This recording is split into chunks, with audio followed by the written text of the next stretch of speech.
ಸ್ನೇಹಿತರೆ ನಮಸ್ಕಾರ. ನಾಳೆ ಡಿಸೆಂಬರ್ 19 ಶುಕ್ರವಾರ, ಜೊತೆಗೆ ಶಕ್ತಿಶಾಲಿ ಅಮಾವಾಸ್ಯೆ ಇದೆ. ಈ ಅಮಾವಾಸ್ಯೆ ಮುಗಿದ ಮಧ್ಯರಾತ್ರಿಯಿಂದಲೇ ಈ 7 ರಾಶಿಯವರಿಗೆ ಗೋಲ್ಡನ್ ಟೈಮ್. ಕೋಟಿ ಕೋಟಿ ಹಣ ಮಾಡ್ತೀರಾ.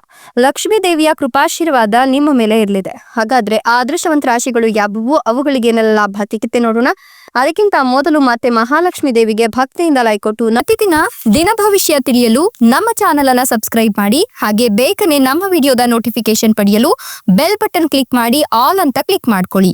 ಇನ್ನು ನಿಮ್ಮ ಜೀವನದ ಸಕಲ ಸಮಸ್ಯೆಗಳಾದಂತಹ ಸತಿಪತಿ ಕಲಹ, ಪ್ರೀತಿಯಲ್ಲಿ ಮೋಸ, ಭೂಮಿ ವಿಚಾರ, ಕೋರ್ಟ್ ಕೇಸ್, ವ್ಯಾಪಾರ, ಹಣಕಾಸಿನ ತೊಂದರೆ, ಸಾಲಬಾಧೆ, ಸ್ತ್ರೀಯರ ಗುಪ್ತ ಸಮಸ್ಯೆ, ಹೀಗೆ ಹಲವಾರು ಸಮಸ್ಯೆಗಳಿಗೆ ಶಾಶ್ವತ ಪರಿಹಾರ ಮಾಡಿಕೊಡುತ್ತಾರೆ. ಡಿಸ್ಪ್ಲೇ ಮೇಲೆ ಕಾಣ್ತಕ್ಕಂಥ ಗುರುಜಿ ನಂಬರ್ಗೆ ಒಮ್ಮೆ ಕರೆ ಮಾಡಿ ನೋಡಿ. ನಾಳೆ ಡಿಸೆಂಬರ್ 19 ಶುಕ್ರವಾರದ ಜೊತೆಗೆ ಶಕ್ತಿಶಾಲಿ ಅಮಾವಾಸ್ಯೆ ಕೂಡ ಇದೆ. ಈ ಅಮಾವಾಸ್ಯೆ ಮುಗಿದ ಮಧ್ಯರಾತ್ರಿಯಿಂದಲೇ ಈ 7 ರಾಶಿಯವರಿಗೆ ಗೋಲ್ಡನ್ ಟೈಮ್ ಶುರುವಾಗ್ತಾ ಇದ್ದು, ಕೋಟಿ ಕೋಟಿ ಹಣ ಮಾಡುವ ಎಲ್ಲ ಲಕ್ಷಣಗಳು ಕಾಣ್ತಾ ಇದೆ. ಮತ್ತೆ ಮಹಾಲಕ್ಷ್ಮಿ ದೇವಿಯ ಕೃಪಾಶೀರ್ವಾದ ಈ ರಾಶಿಯವರ ಮೇಲೆ ಇರೋದ್ರಿಂದ ಈ ರಾಶಿಯವರ ಹಣೆ ಬರಹವೇ ಬದಲಾಗಲಿದ್ದು, ಅದೃಷ್ಟದ ಜೊತೆಗೆ ಒಂದು ರೀತಿಯ ಒಳ್ಳೆಯ ಸುಯೋಗ ಆರಂಭವಾಗ್ತಾ ಇದೆ.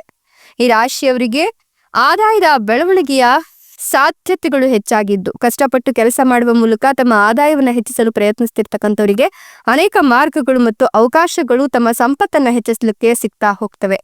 ತಮ್ಮ ಬ್ಯಾಂಕ್ ಬ್ಯಾಲೆನ್ಸ್ ಹೆಚ್ಚಿಸಲು ಮಾಡುವ ಯಾವುದೇ ಪ್ರಯತ್ನದಲ್ಲಾದ್ರೂ ಕೂಡ ಇವರು ಯಶಸ್ವಿ ಆಗ್ತಾರೆ. ಉದ್ದೇಶಪೂರ್ವಕವಾಗಿ ಆದಾಯ ಹೆಚ್ಚಾಗುವ ಸಾಧ್ಯತೆ ಇದ್ದು, ರಿಯಲ್ ಎಸ್ಟೇಟ್ ಇಂದ ಆದಾಯವನ್ನು ಹೆಚ್ಚಿಸಲು ಮತ್ತು ಷೇರುಗಳು ಹಾಗೂ ಊಹಾಪೋಹಗಳಿಂದ ಉತ್ತಮ ಲಾಭವನ್ನು ಗಳಿಸಲಿಕ್ಕೆ ಸಾಧ್ಯವಾಗುತ್ತೆ. ಈ ರಾಶಿಯವರಿಗೆ ಕೌಶಲ್ಯ ಮತ್ತು ಅನುಭವವನ್ನ ಇತರ ಕಂಪನಿಗಳಿಗೆ ಕೆಲಸ ಮಾಡಲು ಬಳಸುವ ಸಾಧ್ಯತೆ ಇದೆ. ವ್ಯವಹಾರಗಳು ಮತ್ತು ಷೇರು ಮಾರುಕಟ್ಟೆಯಲ್ಲಿ ಹೂಡಿಕೆ ಮಾಡುವ ಸಾಧ್ಯತೆ ಇರೋದ್ರ ಜೊತೆಗೆ ಉತ್ತಮ ಲಾಭವನ್ನು ಗಳಿಸ್ತಾರೆ. ಬಾಕಿ ಇರುವ ಹಣವನ್ನ ಮತ್ತು ಬಾಕಿ ಉಳಿದಿರ್ತಕ್ಕಂಥ ಕೆಲಸಗಳನ್ನ ಇವರು ಪೂರ್ತಿಗೊಳಿಸ್ತಾರೆ. ಬತ್ತಿಗಳಲ್ಲಿ ಹೆಚ್ಚಳ, ವೃತ್ತಿ ಮತ್ತು ವ್ಯವಹಾರದಲ್ಲಿ ಬೆಳವಣಿಗೆ ಕಾಣ್ತಾರೆ. ಸಂಬಳ ಹೆಚ್ಚಾಗುತ್ತೆ. ಆಸ್ತಿ ವಿವಾದಗಳು ಬಗೆಹರಿಯುತ್ತೆ. ಅಮೂಲ್ಯವಾದ ಆಸ್ತಿಯನ್ನು ಪಡಿತಾರೆ. ಆಸ್ತಿಗಳ ಮೌಲ್ಯ ಹೆಚ್ಚಿಗೆ ಆಗುತ್ತೆ. ಹಣಕಾಸು ಮತ್ತು ಆಸ್ತಿ ವಹಿವಾಟುಗಳ ಮೂಲಕವೂ ನಿಮಗೆ ಲಾಭವಾಗಲಿದ್ದು, ಉದ್ಯೋಗಿಗಳು ವ್ಯವಹಾರಗಳಲ್ಲಿ ಹೂಡಿಕೆ ಮಾಡೋದ್ರಿಂದ ಲಾಭ ಕಂಡುಕೊಳ್ತಾರೆ. ಖಂಡಿತವಾಗಿಯೂ ಸಂಪತ್ತು ಮತ್ತು ಸಮೃದ್ಧಿ ಯೋಗ ಇವರಿಗೆ ಕೂಡಿ ಬರ್ತಾ ಇದೆ. ಇನ್ನು ಈ ರಾಶಿಯವರಿಗೆ ಸಲಹಾ ಕಮಿಷನ್ಗಳಾಗಿದ್ರೆ, ಏಜೆಂಟ್ಗಳಾಗಿದ್ರೆ, ರಿಯಲ್ ಎಸ್ಟೇಟ್ ಹಾಗೆ ಸಮಾಲೋಚನಾ ಇತ್ಯಾದಿ ಕೆಲಸಕ್ಕೆ ಸಂಬಂಧಪಟ್ಟವರಾಗಿದ್ರೆ ಉತ್ತಮ ಲಾಭವನ್ನ ಈ ಸಂದರ್ಭದಲ್ಲಿ ಪಡ್ಕೊಳ್ತಾರೆ.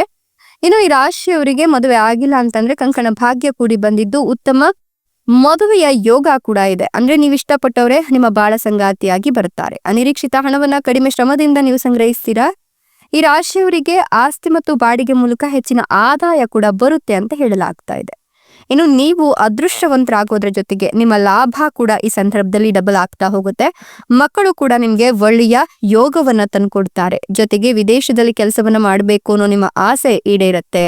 ಒಳ್ಳೆಯ ಸುದ್ದಿಗಳು ನಿಮ್ಮ ಕಿವಿಗೆ ತಟ್ತವೆ. ಜೊತೆಗೆ ನಿಮ್ಮ ಪ್ರೇಮ ಜೀವನದಲ್ಲಿ ಅದೃಷ್ಟವು ನಿಮ್ಗೆ ಅನುಕೂಲಕರವಾಗಿದ್ದು, ಪರಸ್ಪರ ಸಂಬಂಧಗಳು ಕೂಡ ಬಲಗೊಳ್ಳುತ್ತೆ. ಈ ಒಂದು ಸಂದರ್ಭದಲ್ಲಿ ಪ್ರತಿಫಲವನ್ನ ನಿಮಗೆ ಸಂಪೂರ್ಣವಾಗಿ ಅಪೇಕ್ಷೆ ಮಾಡ್ತಕ್ಕಂಥ ಸುಸಂದರ್ಭ ಇದಾಗಿದ್ದು, ನಿಮ್ಮ ಕಠಿಣ ಪರಿಶ್ರಮದ ಸಂಪೂರ್ಣ ಪ್ರತಿಫಲವನ್ನ ನೀವು ಕಂಡುಕೊಳ್ತೀರಾ. ಎಷ್ಟೆಲ್ಲ ಲಾಭ ಮತ್ತು ಅದೃಷ್ಟವನ್ನು ಪಡಿತಿರ್ತಕ್ಕಂಥ ಅದೃಷ್ಟವಂತ ರಾಶಿಗಳು ಯಾವುವು ಅಂತ ನೋಡೋದಾದ್ರೆ, ಮೀನ ರಾಶಿ, ತುಲಾ ರಾಶಿ, ಕುಂಭ ರಾಶಿ, ವೃಷಭ ರಾಶಿ, ಮಿಥುನ ರಾಶಿ, ಮೇಷ ರಾಶಿ, ಕೊನೆಯದಾಗಿ ವೃಶ್ಚಿಕ ರಾಶಿ. ಇವುಗಳಲ್ಲಿ ನಿಮ್ಮ ರಾಶಿ ಇದ್ದರೂ ಇಲ್ಲದಿದ್ದರೂ ಓಂ ನಮೋ ಮಾತೆ ಮಹಾಲಕ್ಷ್ಮಿ ದೇವಿಯೇ ಅಂತ ಕಮೆಂಟ್ ಮಾಡಿ. ಧನ್ಯವಾದಗಳು.